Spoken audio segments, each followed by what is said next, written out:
अस्सलाम वालेकुम students, I hope you are doing well. As you know, हमने first year chemistry new book का chapter number 2 start किया हुआ है और आज है हमारा topic 2.2 effect of electric field on fundamental particles. तो सबसे पहले इस हेडिंग को समझ लेते हैं कि हमारे पास इलेक्ट्रिक फील्ड क्या होता है और हमारे पास फंडामेंटल पार्टिकल्स क्या होते हैं। तो अगर हम इलेक्ट्रिक फील्ड की बात करें तो इलेक्ट्रिक फील्ड एक इनविजिबल फोर्स की तरह एक्ट करती है जो कि चार्ज पार्टिकल्स यानी कि कोई भी प्रोटॉन है, न्यूट्रॉन है, इलेक्ट्रॉन है, उनके ऊपर लगती है। अब उस फोर्स की वजह से या तो इलेक्ट्रॉन्स और प्रोटॉन्स यानी कि जो पार्टिकल्स हैं वो रिपेल करते हैं उसकी तरफ, या फिर उससे क्या कर जाते हैं, अट्रैक्ट करते हैं। तो ये जो होती है फोर्स वो चार्ज पार्टिकल्स के गिर्द लगती है, जिनकी वजह से जो पार्टिकल्स हैं वो या फिर अट्रैक्ट करते हैं या फिर रिपेल कर जाते हैं। जैसे फॉर एग्ज़ाम्पल बचपन में हम करते थे कि अक्सर हमने ना क्या करना होता था कि बलून को अपने बालों के साथ करके रब, तो हम देखते थे कि अगर हम उसको अट्रैक्ट करते हैं पीस ऑफ पेपर की तरफ, छोटे छोटे पीस काट के ना पेपर की तरफ, तो आप उसको अट्रैक्ट करो उस बलून के साथ, अपने बलून को पकड़ो, उसको फिल करो और अपने बालों के साथ रब करके, अपने बालों के साथ जब आप रब करोगे उसको, तो अगर आप देन उसको छोटे छोटे पीस ऑफ पेपर के साथ करोगे ना, उसके पास लेके आओगे तो वो अट्रैक्ट होंगे उसकी तरफ। वो अब किस वजह से होते थे कि अगर जब हम रब करते थे बलून को तो उसके अंदर इलेक्ट्रिक फील्ड जो सी थी, इलेक्ट्रिक फोर्स वो पैदा हो जाती थी, जिसकी वजह से वो जो पेपर के अंदर चार्ज पार्टिकल्स होते थे वो उनको अपनी तरफ अट्रैक्ट करता था। तो लाइक ये होती है हमारे पास इलेक्ट्रिक फील्ड जो कि चार्जेस को अट्रैक्ट या रिपेल करने में हेल्प करती है। सो अब हम स्टार्ट करते हैं अपना topic. Behavior of particles in an electric field depend upon their mass and charge। अगर हमारे पास कोई इलेक्ट्रिक फील्ड है उसमें जो पार्टिकल्स हैं, कोई भी चार्ज पार्टिकल्स हैं, इलेक्ट्रॉन्स, प्रोटॉन्स, उनका जो बिहेवियर है वो डिपेंड करता है कि उनका मैस क्या है और उनके ऊपर चार्ज क्या है, अगर वो पॉजिटिव है या नेगेटिव है। If we allow beam of electrons, proton, neutrons to pass one by one at the same speed through an electric field, they show this behavior। यानी कि जब हम बारी बारी इनको इलेक्ट्रॉन्स को, प्रोटॉन्स को, न्यूट्रॉन्स को पास करते हैं इलेक्ट्रिक फील्ड से सेम स्पीड पे, तो वो ये बिहेवियर शो करते हैं। उसके उन्होंने 3 पॉइंट्स दिए होंगे आपको कि सबसे पहले जो हमारे पास न्यूट्रॉन होते हैं वो आपको पता है वो न्यूट्रल होते हैं, ठीक है, उनके ऊपर कोई चार्ज नहीं होता, तो इस वजह से वो डिफ्लेक्ट नहीं करते यानी कि बेंड नहीं होते, किसी की तरफ डेविएट नहीं करते। They travel straight path perpendicular to the electric field. वो स्ट्रेट पाथ में गुजर जाते हैं और ये परपेंडिकुलर होते हैं इलेक्ट्रिक फील्ड के। ये आपको MCQs भी आ सकते हैं। देन है प्रोटॉन। अब प्रोटॉन के ऊपर आपको पता है पॉजिटिव चार्ज होता है, इस वजह से वो नेगेटिव की तरफ क्या करेंगे, जाएंगे, नेगेटिव की तरफ डिफ्लेक्ट करेंगे, उसकी तरफ चले जाएंगे। इलेक्ट्रॉन्स के ऊपर आपको पता है नेगेटिव चार्ज होता है, जिसकी वजह से वो पॉजिटिव की तरफ जाएंगे। आपको पता है कि जो अनलाइक चार्जेस होते हैं, जैसे नेगेटिव पॉजिटिव की तरफ अट्रैक्ट करता है और पॉजिटिव नेगेटिव की तरफ अट्रैक्ट करता है, जो सेम चार्जेस होते हैं वो आपस में रिपेल करते हैं। तो इस वजह से जो पॉजिटिव है वो नेगेटिव की तरफ जाएगा और जो नेगेटिव है वो पॉजिटिव की तरफ जाएगा। Electrons are 1/1836 time lighter than the proton. कि जो इलेक्ट्रॉन्स हैं उनका मैस बहुत ज़्यादा कम होता है प्रोटॉन से, और वो कितना कम होता है, 1836 टाइम जो इनका साइज़ है वो कम होता है प्रोटॉन से। तो ये आपको MCQs भी आ सकते हैं। अब हम इसको डायग्राम से देख लेते हैं कि किस तरह इनकी डिफ्लेक्शन होती है। जैसे ये देखिए, फॉर एग्जांपल ये हमारे पास बीम ऑफ पार्टिकल्स है, यानी कि ये हमारे पास पार्टिकल्स हैं।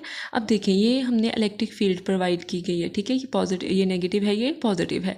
अब क्या होगा कि जो प्रोटॉन्स हैं वो पॉजिटिव हैं तो वो नेगेटिव की तरफ चले जाएंगे, ऊपर की तरफ, ठीक है। जो न्यूट्रॉन है वो आपको पता है उसके ऊपर कोई चार्ज नहीं है, वो न्यूट्रल है तो वो स्ट्रेट चला जाएगा। और जो इलेक्ट्रॉन्स हैं वो नेगेटिव होते हैं तो वो पॉजिटिव की तरफ क्या कर जाएंगे, डिफ्लेक्ट कर जाएंगे। तो ये था हमारे पास कि किस तरह इलेक्ट्रिक फील्ड में जो पार्टिकल्स हैं वो बिहेव करते हैं। अब इनकी डेविएशन यानी कि वो कितना डिफ्लेक्ट करते हैं, कितना बेंड कर जाते हैं, कितना अपना रास्ता चेंज कर लेते हैं, वो 2 चीज़ों के ऊपर डिपेंड करता है। तो ये दो चीज़ों के ऊपर डिपेंड करता है। या आपको शॉर्ट क्वेश्चन भी आ सकता है कि जो डेविएशन है वो दो तरीक़ों के ऊपर डिपेंड करती है, वो तरीके आपने बताने हैं। तो सबसे पहले है एंगल ऑफ जो डिफ्लेक्शन है वो डायरेक्टली प्रोपोर्शनल है चार्ज ओवर मैस के, कि जितना मैस ज़्यादा होगा एंगल ऑफ डिफ्लेक्शन उतनी कम होगी। या आप ये देख सकते हैं कि जितना चार्ज ज़्यादा होता जाएगा एंगल ऑफ डिफ्लेक्शन भी ज़्यादा होता जाएगा। और इसी तरह रेडियस ऑफ डिफ्लेक्शन है वो क्या है, वो भी डायरेक्टली प्रोपोर्शनल है मैस टू चार्ज रेशियो के।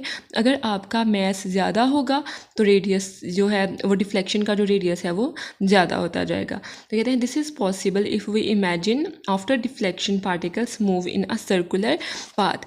अब ये एक लाइन ये कह रहे हैं कि हमारे पास ये जब डिफ्लेक्शन होगी तो वो सर्कुलर पाथ में मूव करेंगे।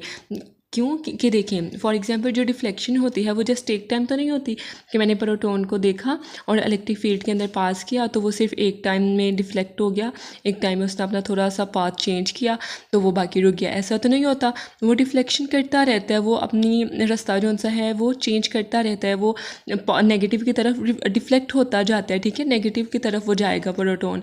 तो जब ये बार बार डिफ्लेक्शन होती जाती है तो वो इस तरह मूव करते हैं, लाइक सर्कुलर पाथ में मूव करना स्टार्ट हो जाते हैं।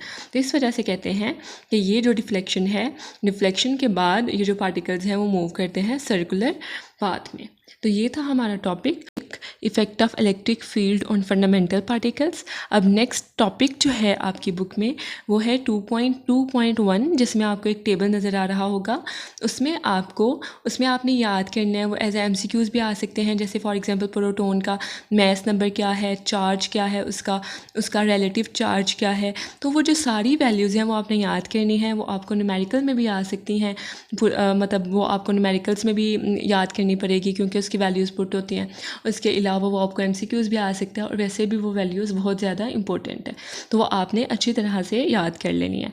उसके बाद अब हम डिस्कस करेंगे नेक्स्ट टॉपिक, जो कि है नेक्स्ट टॉपिक है वो है experimental evidence for the electronic configuration. ये आपको लॉन्ग क्वेश्चन के तौर पे भी आ सकता है और ये बहुत ज़्यादा इंपॉर्टेंट भी है शॉर्ट क्वेश्चन के तौर पे भी, क्योंकि इसमें डिफरेंस आता है, difference between atomic emission spectrum and atomic absorption spectrum. उसके अलावा आपको ये लॉन्ग क्वेश्चन भी आ सकता है, write a note on atomic spectra, write a note on ionisation energy. तो ये इस तरह आपको लॉन्ग क्वेश्चन भी आ सकता है और शॉर्ट क्वेश्चन भी आ सकता है। इस वजह से आपने इसको अच्छी तरह याद करना है।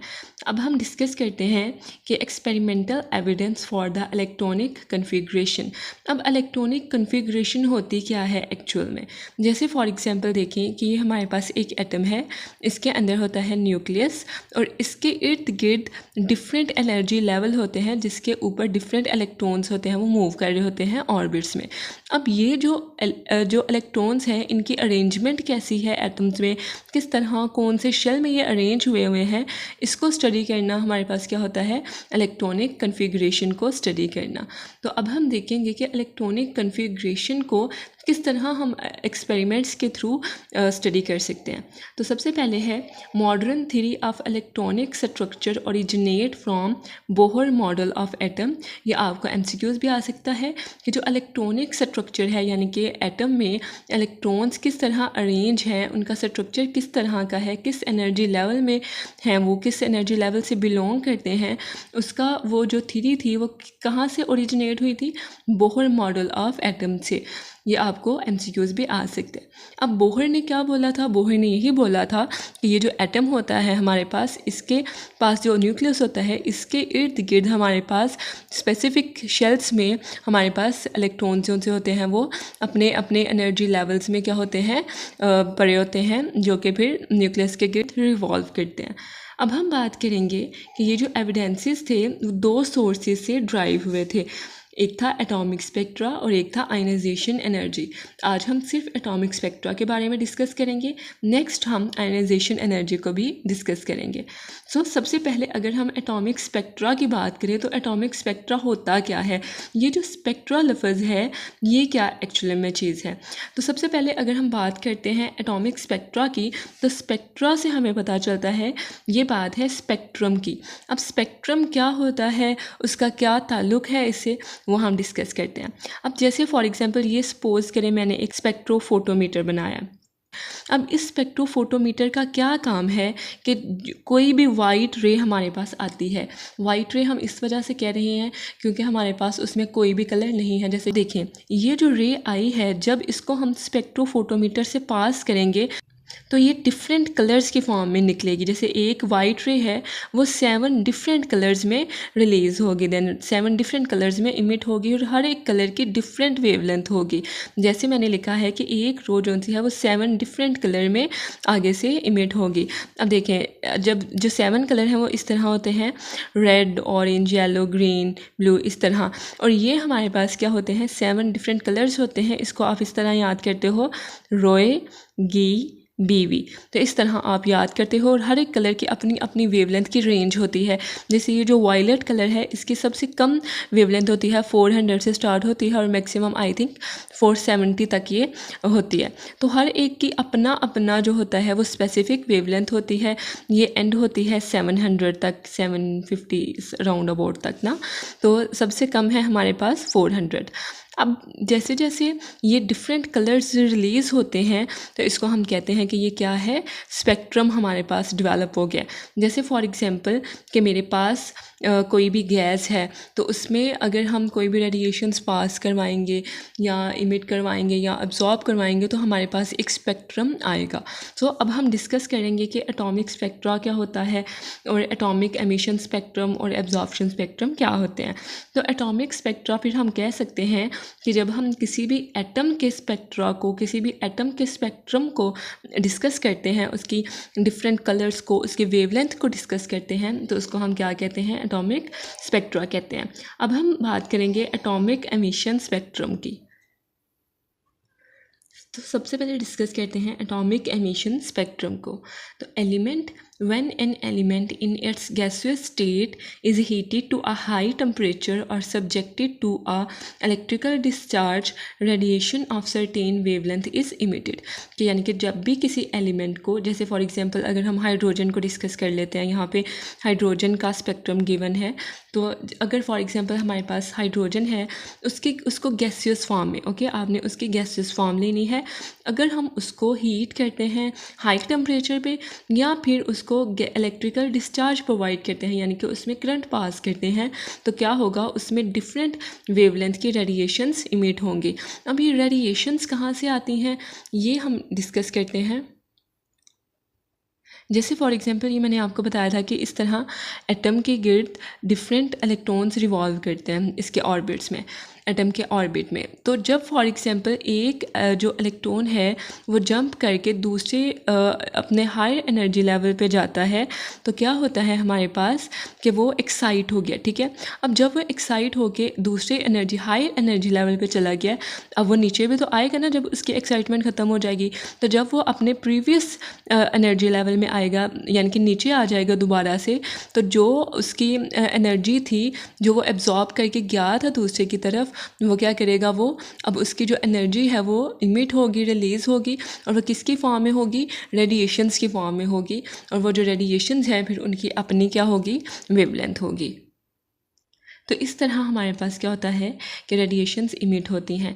The spectrum of this radiation contain coloured lines and is called the atomic emission spectrum.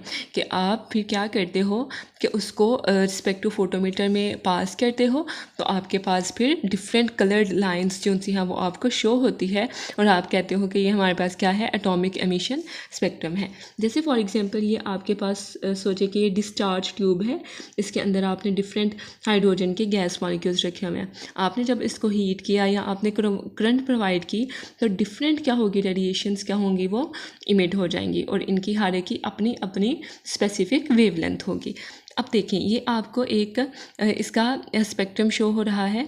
तो क्या होगा कि ये हमारे पास जब डिफरेंट कलर्ड वेवलेंथ्स आएंगी, तो हमारे डिफरेंट कलर्ड कंपोनेंट्स आएंगे, तो ये हमारे पास इस तरह स्पेक्ट्रम में डिफरेंट कलर हमें शो होंगे। तो हम कह सकते हैं कि ये हमारे पास क्या है। अब अगर फॉर एग्जांपल इनकी ना वेवलेंथ की रेंज जो सी होती है स्पेसिफिक होती है हर एक एलिमेंट के लिए।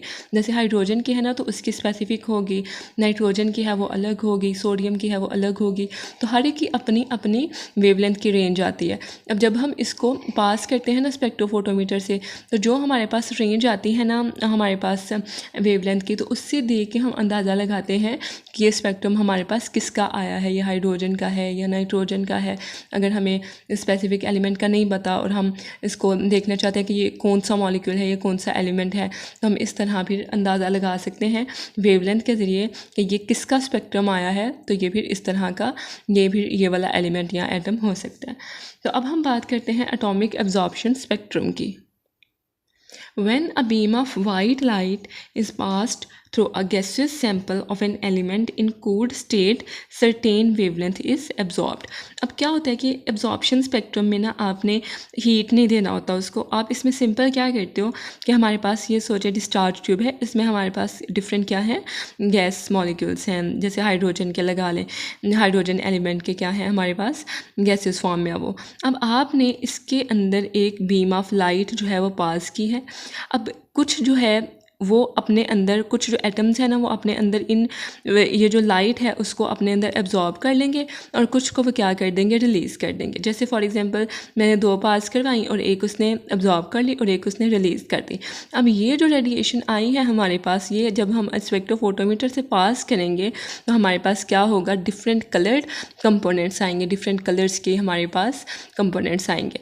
अब जो वो एब्जॉर्ब कर लेता है वहाँ पे क्या आएगा, डार्क फ्रिंजेस शो होंगे, हमें डार्क एरिया हमें शो होगा, यानी कि जो एब्जॉर्ब कर लिया उसकी जगह हमें डार्क एरिया शो होगा और जो वो रिलीज़ कर रहा है उसकी जगह हमें कलर्ड जो एरिया है वो शो होगा। जैसे for example the wavelength of white light that has been absorbed by the atom shown up as a dark line on the spectrum. This spectrum of radiation is called atomic absorption spectrum. जैसे आप देख रहे हो कि जो उसने absorb कर लिया था उसकी जगह क्या आया है, ये ब्लैक कलर, ब्लैक एरिया आ जाता है और बाकी सारा क्या आता है हमारे पास कलर्ड आता है। तो इस तरह हमारे पास ये है हमारे पास atomic absorption spectrum of hydrogen. Wavelength of dark lines in absorption spectrum are exactly same as those of colored lines in emission spectrum. कि जो हमारे पास dark lines होती हैं absorption spectrum में वो same to same होती हैं जो हमारे पास emission spectrum में colored lines आती हैं उनकी तरह। Then हम आगे explanation की heading दे के लिखेंगे each element has a unique arrangement of electrons and thus a unique range of fixed energy level. कि हर एक एलिमेंट का अपना एक यूनिक एलिमेंट्स इलेक्ट्रॉन्स की अरेंजमेंट होती है और हर एक का फिर डिफरेंट अपना एक स्पेसिफिक एनर्जी लेवल होगा। It follows that the wavelength and frequencies of radiation absorbed और इमिटेड, के कहते हैं कि जब हमारे पास एक इलेक्ट्रॉन जंप करेगा from one energy level to another तो हमारे पास क्या होगा, डिफरेंट उसकी जो रेडिएशन जो अब्जॉर्ब करेगा या इमिट करेगा तो उसकी भी डिफरेंट हमारे पास वेवलेंथ आएगी और डिफरेंट ही वैलेंसीज आएगी, फ्रिक्वेंसीज आएंगी। जैसे मैंने आपको बताया कि हर एक एलिमेंट की अपने, अब देखिए ना हर एक एलिमेंट की अपनी अरेंजमेंट होती है इलेक्ट्रॉन्स की, तो उनकी जब अरेंजमेंट डिफरेंट होगी तो फिर उनका जो पैटर्न है, जो उनकी वेवलेंथ है, जो उनके कलर्स हैं, वो सारी जो उनके वेवलेंथ की रेंज है वो सारी क्या आएगी, डिफरेंट आएगी। नेक्स्ट हम कंक्लूजन में लिखते हैं that every element has its own characteristic spectrum, therefore every element is identified by its characteristic spectrum. We can see that atomic spectrum are the fingerprints of the elements. अब देखिए जैसे आपने twins, कई लोगों को देखा होगा कि वो ट्विन्स होते हैं, बिल्कुल उनकी शक्ल वगैरह सारा कुछ मैच कर रहा होता है, लेकिन फिर भी जब उनके थंब देखेंगे तो उनके जो प्रिंट्स होंगे वो सारे डिफरेंट होंगे, ओके, वो कभी भी सेम नहीं हो सकते। तो इसी तरह कहते हैं कि जो हर एक एलिमेंट होता है उसका एक स्पेसिफिक स्पेक्ट्रम होता है जो कि सेम नहीं हो सकता। तो इस वजह से हम कहते हैं कि ये जो एटॉमिक स्पेक्ट्रा है वो क्या है, फिंगरप्रिंट है तमाम एलिमेंट्स का। तो यह आपका एमसीक्यूज भी आ सकता है कि ये फिंगरप्रिंट है या क्या है, तो आपने लिखना है कि ये क्या है, फिंगरप्रिंट है। तो जैसे आपने अभी बुक पे देखेंगे तो नीचे आपके जो इस टॉपिक के एंड पे डिफरेंट आपको स्पेक्ट्रम नज़र आ रहे होंगे, हर एक गैस का, हर एक एलिमेंट का डिफरेंट आपको वेवलेंथ रेंज नज़र आ रही होगी, डिफरेंट उनका स्पेक्ट्रम होगा। तो हम कह सकते हैं कि हर एक एलिमेंट का अपना क्या है, स्पेक्ट्रम है। So this is about today's lecture. अगर आपको लेक्चर अच्छा लगा हो तो please do subscribe and share it with your friends. Thank you so much.